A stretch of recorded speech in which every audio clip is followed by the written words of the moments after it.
Dear viewers, welcome back on NTV Europe's local election debate special 2018. On our last segment, we were talking about community safety. We tried to find out which candidate got what proposal in place to tackle community safety crime in Tower Hamlets, which is one of the biggest concern for local resident. Mr. Ohid Ahmed, as I mentioned at my opening remark, that crime has gone up significantly in Tower Hamlets. Drug is a big issue. I mean, there are different reasons. The young people, they feel alienated. They do not feel part of the, they do not feel they are supported enough. So in order to tackle this particular problem, what are you going to offer if you become mayor after 3rd of May? Thank you. Thank you, Adnan. You already mentioned that crime has gone up in probably every single areas, whether it is knife crime, drug, or a hate crime. People are suffering from all sorts of crimes in this borough.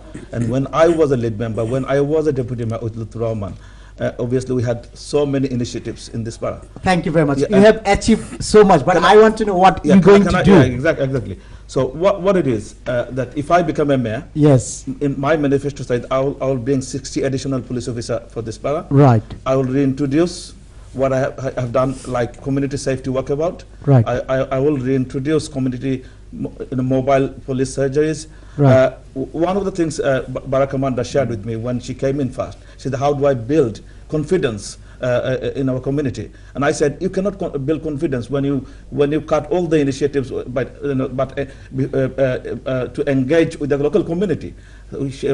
John Biggs stopped community safety walkabout. No, he has stopped mobile police surgeries. By the way, that's not true. I'll give you a chance. You don't have this adequate CCTV. So yes, we still have CCTV. If I may interrupt. Sorry, Mr. One other thing. Well, one other thing. You can come in, John. I can obviously, we can have a debate. That's not a problem. But what he has stopped also, dealer a day program. We used to catch one dealer. Are you going to introduce that? And yes, this is what another things I want to reintroduce. Right. I want to open project like Nafas to work with those people who all the. So you reintroduce that system that Mr. John Biggs. We want to make sure our children. Okay, thank you very much. But we know there is a term called prevention is better than cure. Exactly. So instead of penalizing those young people, those who are involved, why don't you introduce a system that do not get involved with this sort of crime? Are you going to offer anything for that? The hope the young people need. Hope is already there. Right. What I said in my manifesto, I have wealth of experience. I have worked in this field for a very long time. Right. The things we did, it worked for this borough, and John Biggs has stopped many of them, and we need to make sure that if I become a mayor, I will introduce those. Thank you, Mr. John Biggs. Well, he was mentioning Dealer Day so many times. How do you respond to that? Okay, well, Dealer Day is very eye-catching, and I think you can't go to a public meeting without people saying they'd like to have something like zero-tolerance policing, for which we need extra police officers.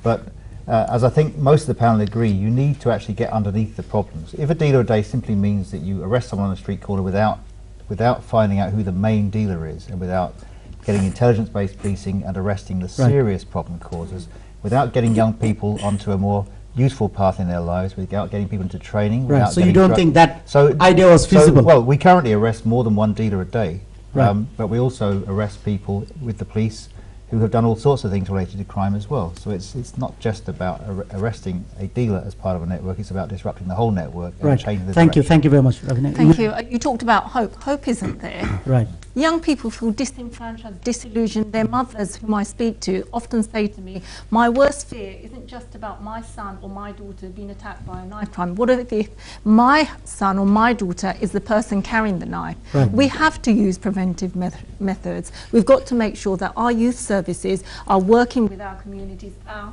youth leaders, our community faith leaders, and our parents to make sure that a child doesn't carry a knife. The Ministry of Justice stated that the worst year was 2017, where children were carrying knives more than ever. Right. We've got to put a stop to that. Thank you very much. Mr. Kieran. It's absolutely important that we tackle crime when it happens, and that means that we do need to have more police numbers and also more community-focused policing, people who know their communities and understand the dynamics within them. But I think it's also important that we understand that community safety comes from community cohesion. Community cohesion. Absolutely. Right. We need to be standing together as one borough, one community, and we need to be tackling Islamophobia or anti-Semitism or any form of racism wherever we see it. And that includes thinking about how do we challenge something like the Prevent program, which has created a really unfortunate... Some sort of fear in the community. It's created fear, and that thank you needs to be very much. challenged. Community cohesion, Ellen, what's your take on it? How are you going to tackle this big crisis? You know, community safety is a big concern. What are you going to do about it? Yeah, so I think the issue we've got at the moment is you're kind of getting a perfect storm. If you have huge cuts from central government, and that means you've got fewer police on the ground. You've then got all of the issues around young people's aspirations in the borough, about the increasing levels of poverty, and even things like the fact that lots of families are living in overcrowded homes means that, you know, they can't do what me and my brother did as kids and sit in the front room for hours of an evening. You've got so to you think housing got something to do with this thing? There are a lot of issues, and that's why I would want to see a approach that brings all of the different agencies in Tower Hamlets and also across London together to look at how do we tackle this problem. So it's not just a police issue, but one of the things, different departments together. Yeah, and making sure that we treat the whole issue. But one of the things that I think we really need to do in terms of the drug problem, which John is right, it is becoming a bigger and bigger crisis. There's a lot of research now coming out saying that actually what's happening is vulnerable young people are being targeted by gang leaders to be used as drug mules, and it's how do we make sure that we've got things like good youth services and good police work happening to interfere in that kind of interaction. Thank you very much. Sorry, I just wanted to just come in quite quickly. Sorry, I'll give you a chance. Please. Dr. Anwar Ali, what are you going to do? Crime and antisocial behaviour is my first thing. Is on the your biggest manifesto, concern. but it's more of policing. Instead of spending money on CCTV camera, why don't you spend more money for young people? Let me explain. I've got young people in the heart of everything that I do is underpins with young people. Right. So with crime, it's not as simple. It's not as simplistic as we're painting it. Okay, it's going to have to be a multi-agency approach. We have to look and tackle at the root causes of crime. So where you have young, vulnerable people, you have drug dealers. Crime isn't only that's happening in the borough. We have, when I've been out campaigning and talking to people, many of the people who are coming into our borough and causing crime, doing drug dealing, are coming from other boroughs like Newham, like Redbridge. So what we need to do is we have to look at the dealers. We have to work with the Met Police, and we have to arrest the dealers and make sure that they cannot operate within our boroughs.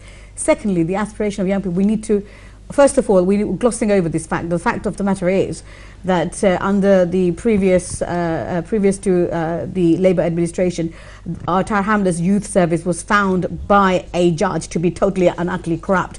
So then I will do a root and branch review of that and make sure that we root out the people who are causing corruption and actually spend public money on the aspirations of young people. So it's a host of measures. Spending more money on the aspirations. Yeah, so CCTV cameras are part of it, but also talking to the community, not the divide and rule, packing people into particular faith communities, but working with the whole community. Thank you very much. I mean, there were two things that I wanted to come back on. First thing is I think that we do have to support local communities as well in terms of dealing with drug crime. I know on my estate, at one stage, we had several crack houses in various parts of the estate that I live. We had to organise a mass campaign in our little cul-de-sac to get rid of the crack house where some of the young children saw people coming out with machetes. And we organised a lobby. We tried to get support from the council. We couldn't get it. And eventually we had to lobby the old East London Advertiser offices, and that caused a big furore. I was on the front page of that particular week, and that was eventually dealt with. So we do have to make sure that we're giving some powers and protection to the community. The other thing, though, is about aspirations for young people, because the reason why youth services, EMA, grants to young people to go on to university is so important is because it keeps them away from the potential playground that is Canary Wharf, the real drugs den, in my opinion. It keeps them away from all of the trickle down from that. They don't get the trickle down of the wealth, but they get the trickle down of all of the nefarious activities that take place there. And we need to keep them away from that, and we need to give them aspirations so that they can move on, get educated, get job. Apprentices are going to be especially important. Thank you very much. As well. Mr. Rohit Ahmed. Thank you, Adnan. We need to go for a break, so if you very quickly, as brief as you can. Just very very quick. But a lot of policies, joint approach and partnership. We have all of this in Tower Hamlets. I don't think we have a shortage of policies or partnership. What we have is lack of ambition, lack of this target where we can actually do things. We need Right. to have a do things approach, and this is the approach we had before. People can come and talk about rubbish, all this corruption Thank you, scandals, thank you, thank but we did not, and nobody yet found any corruption. Thank you very much. That's a separate issue. We'll talk about it. Thank you, People thank you. mention about your service. I have to Thank come you, in thank here you very because much. I Happy was to the tell you part of about that if you administration. like. Thank you very Nobody's much. going away Thank without. you, thank you very much. Dear viewers, you are watching us on NTV Europe, a local election special debate for Tower Hamlets. We need to go for a quick break. Once we come back, we'll talk more detail. Please stay with us.